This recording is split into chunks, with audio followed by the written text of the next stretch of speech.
Foodies, welcome to Sai's kitchen. ఈరోజు మన ఛానల్లో చికెన్ పకోడా చేయబోతున్నాం. దానికి కావాల్సినవి చికెన్, పసుపు, ఉప్పు, కారం, గరం మసాలా, ధనియాల పొడి, కార్న్ఫ్లోర్, టేస్టింగ్ సాల్ట్, అల్లం వెల్లుల్లి పేస్ట్, చికెన్ మసాలా, నిమ్మకాయ దప్ప. నేను వేసిన ఈ పద్ధతిలో చికెన్ పకోడా వేసి చూడండి. రోడ్ సైడ్ టేస్ట్ వస్తుంది, చాలా బాగుంటుంది.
ఫుడ్ కలర్ లైట్గా వేసుకోండి.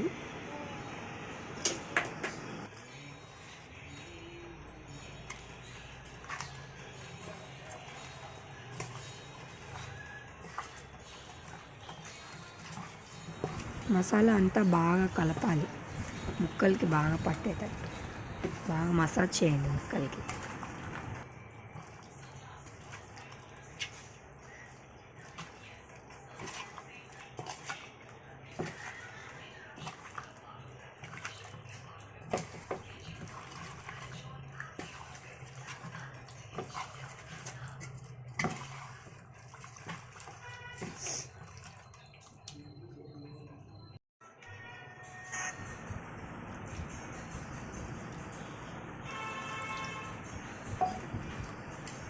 లైట్గా వాటర్ పోసి ఇలా కలుపుకోండి. కొంచెం జ్యూసీగా ఉంటే ముక్కకి ఉప్పు, కారం, మసాలాలన్నీ బాగా పడతాయి, టేస్ట్ బాగా వస్తుంది.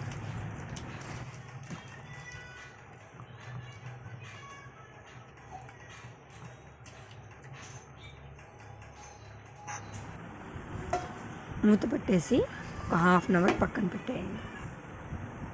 హాఫ్ అన్ అవర్ తర్వాత కొత్తిమీర, కరివేపాకు సన్నగా తరుక్కొని దానిలో వేసి కలిపండి.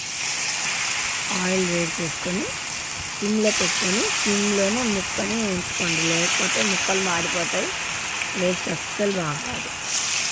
సిమ్లో పెట్టుకొని వేయించుకుంటే ఇట్లా రెడ్డిష్గా వస్తాయి, సూపర్గా వస్తుంది. టేస్ట్ చేసి ఎలా వచ్చిందో చెప్పండి. Thank you for watching.